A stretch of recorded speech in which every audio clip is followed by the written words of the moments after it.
इसका भी सभी कुछ बिल्कुल सेशन में क्या चल रहा है जल्दी से कौन सा सेशन ये एक्चुअली इंटरव्यू चल रहा था और ऐसे स्टूडेंट थे हमारे साथ जिन्होंने 22 साल की एज में टोटल 3 सिलेक्शन लिए है ना क्या कहते हो लगा रहा हूं 22 साल की एज में टोटल 3 सिलेक्शन लिए उन्होंने है ना तो उनका इंटरव्यू था इसलिए थोड़ा सा क्लास डिले हुआ एक्चुअली बीच में वीडियो में टेक्निकल एरर आ गया था ठीक है इसलिए ऐसा हुआ कि ऐसा नहीं है कि मैं अभी आया हूं दिया था समझ में नहीं आता आपको सोचा 22 साल की 3 सिलेक्शन लेना मेरा कोई अपने यूनिट डायरेक्शन रहते हुए तैयारी करवाना है ना एक बार बताइए मुझे मैं पूछूं मैं क्लास में चला दिया अरे बोल दे हां जी टॉपिक नंबर क्या चल रहा था मेरी एज 17 ईयर है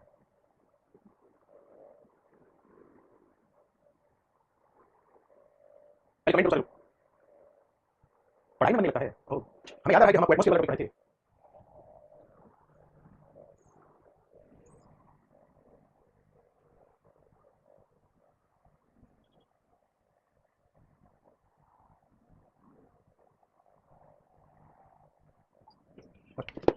हाँ जी सालों कमेंट मैं क्या कहते हैं सही बात इनका नाम देव है मेरठ से बिलोंग करते हैं यूपी मेरठ से है और 22 साल की एज में इनका जो पहला सिलेक्शन था वो एमपीएससी पोस्ट हुआ दूसरा सिलेक्शन जो हुआ वो ईपीएफओ एग्जाम होता है उसमें हुआ तीसरा सिलेक्शन अभी इनका जो है वो सीएचएसएल के थ्रू हुआ है और उसमें रैंक 518 रैंक है अब ये सोच रहे हो कि अभी कमेंट करते हैं पढ़ने में नहीं लगता है आप ऐसे स्टूडेंट जिनके मां बाप आपको एकदम फ्री रखे हुए पढ़ाई करने के लिए आपका मन नहीं लग रहा और देव के सामने क्या कंडीशन रही होगी पूरे दिन पहली बात तो ऑफिस में जाकर पूरा वर्कलोड वहां पे जो है जो भी बंदी है उसको कंप्लीट करना पूरे स्टाफ के साथ मैनेजमेंट को एकदम बेहतर बनाना हेल्दी एनवायरनमेंट अपने लिए क्रिएट करना बहुत बड़ी बात होती है किसी भी डिपार्टमेंट में जाकर और उसके बाद में पढ़ाई के लिए टाइम निकालना तीसरा सिलेक्शन लेना आगे यूपीएससी के लिए कोई प्रॉपर प्लानिंग बनाना ये अपने आप में बहुत बड़ी बात होती है तो कभी ये सोचना कि आपका अगर घर बैठे हुए सिलेक्शन नहीं हो पाए बहुत सारे नेगेटिव माइंड होती है ना वो सबसे बाहर निकलो तैयारी करो और जो आपको लगता है क्लास में पढ़ाया जा रहा है पढ़ाई सिलेक्शन नहीं होगा या एग्जाम क्वेश्चन आएंगे नहीं आएंगे ये सारी बेबुनियाद बातें हैं इन चीजों में उलझे जाओगे तो बस उलझे रहोगे मेरी बात समझ लो बाकी आप जो भी क्वेश्चन पूछना चाहोगे वो इसका आंसर देंगे देखो पोस्ट बताओ कौन सी पोस्ट पे सिलेक्शन हुआ है मैं 2022 से ministry of foreign working new Delhi में हूं अब उसके बाद मेरा सेक्शन ईकेएफ से सोशल सेक्शन की पोस्ट हुआ और अब सीजन 23 से विद रैंक 518 मेरा सेक्शन जेएससी की पोस्ट हुआ है और अभी मैं सीजन कर रहा हूं उसके बाद यूपीएससी कर रहा हूं अच्छा एक बात स्टूडेंट को बताना चाहूंगा एक बात बताना चाहिए जब आप पूरी तरह से तैयारी कर रहे थे मतलब जब आप जेएससी पढ़ते थे हमारे साथ तो जेएससी सेक्शन पढ़ रहे तो पूरा टॉपिक कंप्लीट करने के बाद एग्जाम क्वेश्चन पूछते थे जी सबसे पहले मैं क्लास लेता था तो जो नोट्स को पढ़ता था ठीक है उसके बाद मैं क्वेश्चन आता था उसके बाद जितने भी क्वेश्चन होते हैं एक्सपेक्टेड क्वेश्चन होते हैं उनको पढ़ने की कोशिश करता हूं नोट्स से ये मेरा मेन प्लान रहता है कि किस तरह से किया जाए अच्छा पता है कि कोई इंटरव्यू करता है इनका मेन फोकस रहता है ट्रेंडिंग क्वेश्चन को खुद ढूंढना और लाइक तुम क्या करते हो क्वेश्चन लगाओ इनको क्वेश्चन निकालने ये खुद क्वेश्चन ढूंढ रहे थे जैसे मान लो एसएससी के एग्जाम्स हुए सीएचएससी हुए तो कहां पे से किस टॉपिक से ज्यादा क्वेश्चन उठाए जा रहे हैं ट्रेंड चल रहा है जैसे कि पॉलिटिकल आ रही है हिस्ट्री आ रही है ज्योग्राफी आ रही है एनवायरनमेंट आ रहा है तो उनको पॉइंट आउट करना कि कहां से सबसे ज्यादा क्वेश्चन आ रहे हैं उनको फिर अपने तरीके से तैयार करने की पोस्ट आपके पास है आप क्या अच्छा कई बार ऐसा होता है कि थोड़ा बहुत डिमोटिवेशन शायद भी है यार अब इतना नहीं हो पाएगा कैसे करूं क्या मतलब ये तक नहीं कोई ऐसी बात आई नहीं ऐसा हो नहीं सकता या अपने इतना कॉन्फिडेंस मैं बहुत कुछ कर सकता हूं क्या बताना चाहूं मैं सीएसएस पढ़ने में टाइम में फेल हो गया स्टूडेंट सीजन में टाइम में फेल हो गया उसके बाद बहुत नेगेटिव लगा कि कुछ नहीं होगा मेरी नौकरी नहीं लगी छोड़ दो मोबाइल में आया पर साथ में पेरेंट्स सपोर्ट था फ्रेंड्स सपोर्ट था तो लगा मैं तो आज हो गया बहुत बढ़िया और ये देव मैं जल्दी चाहूंगा कि यूपीएससी में सिलेक्शन हो इसमें क्योंकि 22 साल की एज में 3 सिलेक्शन जिस स्टूडेंट ने ले लिए हैं तो आप सोचो खुद कि कितना मोटिवेशन और डेडिकेशन के साथ पढ़ाई होगी है ना अच्छा फैमिली सबसे सपोर्ट करता है नहीं मतलब मैं फर्क गया मतलब सपोर्ट किसी के बारे में फेल हुआ मतलब सपोर्ट के बाद में हो जाएगा तो आज जो भी हूं मैं मतलब जो सेक्शन में उनका बहुत बोला उस तैयार कर जब सिलेक्शन हुआ तो लाइब्रेरी में मेरे पास लाइब्रेरी थी अच्छा बहुत धन्यवाद ठीक है आप नीचे बैठो चाय पानी ठीक है एक ने भी ये बोला ना कि पढ़ाई नहीं आता मजा नहीं आ रहा है समझ नहीं डिजिटल बुकिंग मालूम है किस चीज उसमें मैंने करो यार अब आप बोलते सर हंसते नहीं जब वो सेलेक्टेड स्टूडेंट आया तो ईमानदारी से सच बताना चेहरे पे ऐसे नहीं है क्यों आई ऐसे मोमेंट जब होते हैं तो ये लगता है मैंने बस बोल समझ पा रहे हैं समझ रहे हो अपने चेहरे पे मजा आता है सोचिए 22 साल की 3 सिलेक्शन बड़ी बात है ना टॉपिक पर आते हैं टॉपिक पढ़ते हैं एटमॉस्फेरिक प्रेशर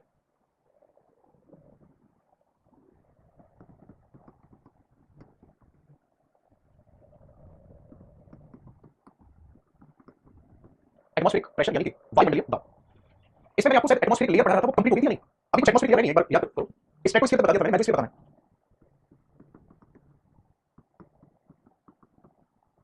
मध्यमंडल मध्यमंडल की मैं बात करूं तो याद रखना 50 से लेकर 80 किलोमीटर तक की ऊंचाई में होता है आगे मैं बात करूं मध्यमंडल की किसी में अगला पॉइंट होगा जो मध्यमंडल है इसमें 10 पार्टिकल नहीं पाए जाते हैं आप देखो इसमें धूल कण पाए जाते हैं आपका आंसर क्या होगा धूल कण नहीं पाए जाते हैं और जब धूल कण नहीं पाए जाएंगे तो ध्यान से सुनना क्या होगा भैया जब धूल कण नहीं पाए जाएंगे तो ऐसी स्थिति में ध्यान से सुनना धूल कण जब नहीं मिलेंगे तो ऐसी स्थिति में स्कैटरिंग ऑफ लाइट नहीं होगी हालांकि जो प्रकाश है वो फैलेगा नहीं सूर्य की किरण एकदम सीधी सीधी जाएगी लेजर बीम की तरह और यही स्थिति ऐसी है कि कोल्डेस्ट लेयर बनाती है इसको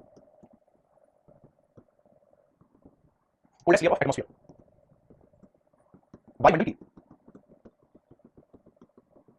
सबसे ठंडी परत है इसके बाद फिर आता है आयोनोस्फीयर आयोनोस्फीयर या आयन मंडल ये कहां से कहां तक होता है 80 से लेकर 640 किलोमीटर की ऊंचाई तक नाइट्रोजन की इनर्ट गैस है कोई दिक्कत नहीं है आयोनोस्फीयर में क्या होता है जैसे सुना ये रेडियो वेव को रिफ्लेक्ट करता है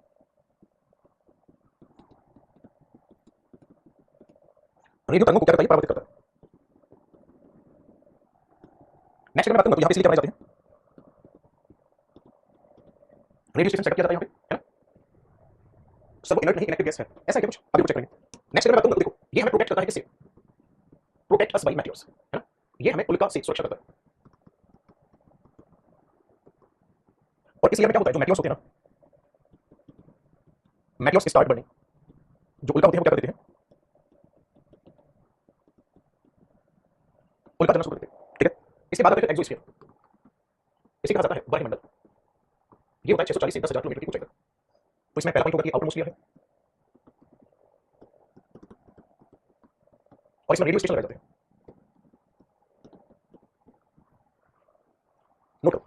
survival here protect us meteors. यहां से फ्रिक्शन इंक्रीज हो जाता है। जब फ्रिक्शन इंक्रीज होता है तो ऐसी कंडीशन में जो मेटियोर्स होता है ना, मेटियोर्स बर्न करना स्टार्ट कर देते हैं, बर्न आउट हो जाते हैं, जल जाते हैं, इसलिए हमारी सुरक्षा करती है। ठीक है। और एक बात मैं बताना चाहूंगा आपको, आप में से ऐसे स्टूडेंट जो ज्योग्राफी को बहुत अच्छे से पढ़ना चाहते हैं और अपने सब्जेक्ट को और स्ट्रांग बनाना चाहते हैं, तो उन स्टूडेंट की ज्योग्राफी स्पेशल बैच की शुरुआत हो चुकी है और आज उसमें मैंने पहली क्लास की टाइमिंग है 9:45 से 11 बजे तक। पहला डेमो मैंने आज उसमें पहली डेमो क्लास ली है, तो आप देख सकते हो। तो आप उसमें डिस्काउंटेड प्राइस पर आप एनरोल कर सकते हो कल शाम 7 बजे तक। उसके बाद उसकी फीस बढ़ जाएगी। अभी जो फीस चल रही है वो 799 चल रही है, उसके बाद 999 हो जाएगी। ठीक है। इसी का बेसिक ध्यान रखें, क्योंकि एक बार जब आप कंप्लीट कर लोगे ना, चाहे आप बीसीएस की तैयारी करना, चाहे आप सीबीएसई करना, इनफैक्ट एक सीबीएस और सीपीएफ का एग्जाम होता है, उसमें जीएस लेवल काफी ज्यादा हाई होता है ना, जो जीएस स्पेशल से मुझे लगता है कि कवर हो सकता है सीपीएफ का, क्योंकि उसमें क्वेश्चंस लगभग आप मान के चलो यूपीएससी लेवल के होते हैं। मैं ये पूछ रहा हूं यूपीएससी लेवल चलेगा कैसे स्पेशल बैच डेफिनेटली चलेगा। वहां पर देखना पीसीएस में आई हुए क्वेश्चंस को मैंने एनालिसिस कर रखा है, जो बैच से आए हुए हैं, तो उसमें टोटल आपकी 130 140 क्लासेस होती हैं, तो बहुत बेहतर तरीके से सिलेबस को कंप्लीट कराया जाएगा वहां पे। यहाँ पे एसएससी को टारगेट करते हुए वहां पे थोड़ा सा हाई स्टैंडर्ड सिलेबस होगा, जिसमें हर एक राज्य के बारे में मैपिंग से कंप्लीट कराया जाएगा, है ना, हर एक राज्य को मैप से पढ़ाया जाएगा, जैसे कि अगर लोकल लेवल का कोई माउंटेन कोई रिवर पूछ लेता है तो वो आप अच्छे से कवर कर पाओ, उसमें दिक्कत ना हो। ये पूरा नोट हुआ। अच्छा चलो, एक पॉइंट पे स्टूडेंट बोल रहा था नाइट्रोजन एनर्जी कैसे नहीं है, उसी को चेक कर लेते हैं।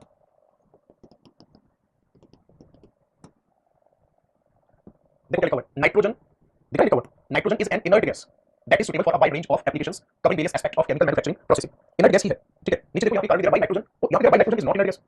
Is nitrogen is dry inert gas, क्या दिया है, dry nitrogen is considered N inert gas. Okay, अच्छा ऐसा बैठ गया।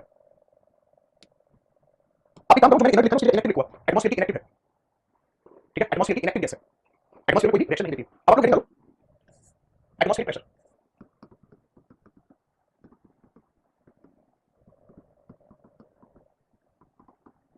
वायुमंडलीय दबाव। ठीक है, वायुमंडलीय दबाव, थर्मोस्टेटिक माइक्रो की बात कर, देखो वायुमंडल में जब आप देखोगे तो जैसे सुना, जैसे ये है ट्रोपोस्फियर, फिर आ जाता है इसके ऊपर स्ट्रेटोस्फियर, फिर आता है इसके ऊपर मेसोस्फियर, फिर आ जाता है आयोनोस्फियर, फिर आ जाता है एक्सोस्फियर। ये क्या है सर, एटमॉस्फेयर क्लियर है, कोई दिक्कत। अब आप एक चीज नोटिस करो, ट्रोपोस्फियर में जब आप ऊंचाई पर जाते हो तो टेंपरेचर घट जाता है, स्ट्रेटोस्फियर में टेंपरेचर बढ़ जाता है, मेसोस्फियर में टेंपरेचर फिर से घट जाता है, लेकिन आयोनोस्फियर और एक्सोस्फियर में टेंपरेचर बढ़ता ही बढ़ता है। अब क्योंकि यहाँ से पढ़ना बढ़ना शुरू कर देता है, तो फिर मेसोस्फियर से ऊपर का जो भाग है इसे थर्मोस्फियर या तापमंडल कहा जाता है।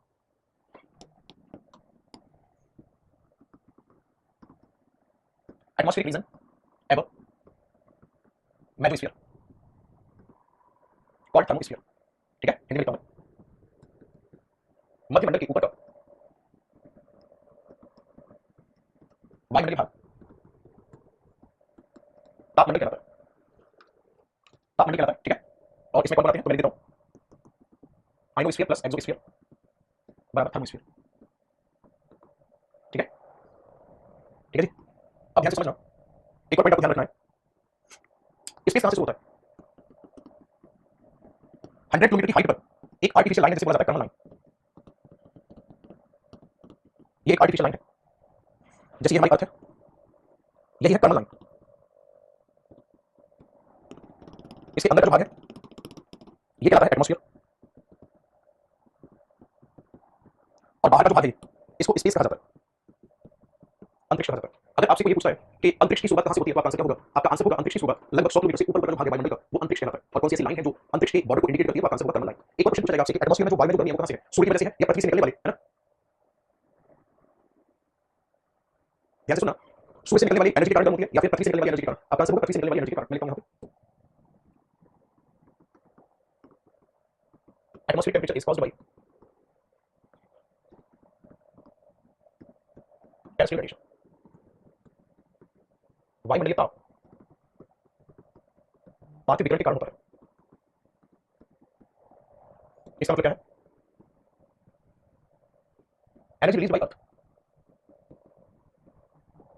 Heated atmosphere. ठीक है, पृथ्वी द्वारा उत्सर्जित ऊर्जा वायुमंडल को गर्म करती है। नोट करो।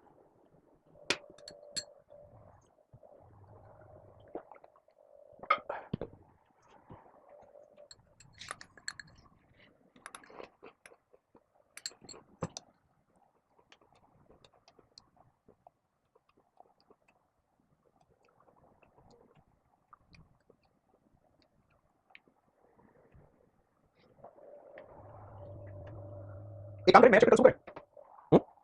नया चैप्टर जो है वो कल शुरू करते हैं। ठीक है, एटमॉस्फेरिक प्रेशर वाला चैप्टर शुरू करते हैं।